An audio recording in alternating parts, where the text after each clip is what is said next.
بسم اللہ الرحمن الرحیم۔ السلام علیکم ناظرین، میں ہوں اکبر حسن اور حاضر ہوں متولی کعبہ کی ایک نئی قسط کے ساتھ۔ ویڈیو شروع کرنے سے پہلے آپ سے گزارش ہے کہ ہمارے چینل کو سبسکرائب کر دیجئے گا تاکہ آپ مزید بے شمار اسلامک انفارمیشن سے لطف اندوز ہو سکیں۔ تو چلیں کرتے ہیں آج کی نئی قسط کا آغاز۔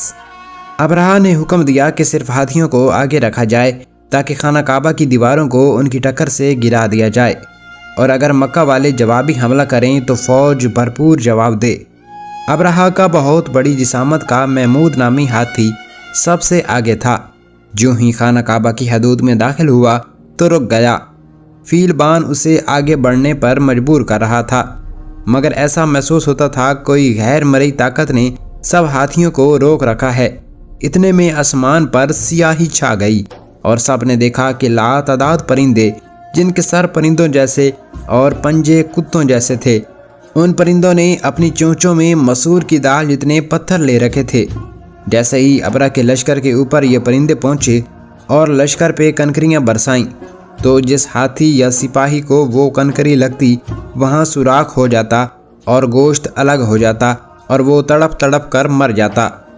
ہاتھی اس اچانک حملے سے گھبرا گئے اور بفر گئے، اپنے لشکر کے کئی لوگوں کو کچل ڈالا۔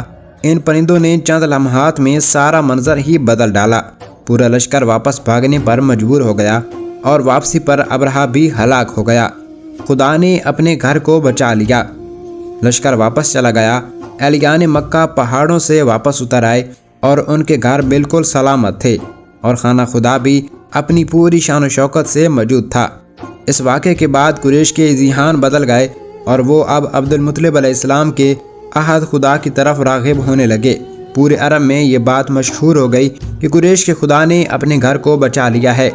قریش کے لیے یہ بات قابل فخر تھی اور سب حیران بھی تھے کہ عبد المطلب علیہ السلام کو آخر کس نے خبر دی کہ کوئی اس کے خدا کے گھر کو ابرہہ کے لشکر سے بچا لے گا۔ اس واقعے کے 40 سال بعد اللہ نے قرآن پاک میں اس واقعے کا ذکر سورہ فیل میں کیا ہے۔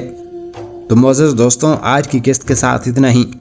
مجھے امید ہے کہ آپ کو یہ قسط پسند آئی ہوگی۔ اپنی رائے کا اظہار کمنٹ سیکشن میں دیجیے گا۔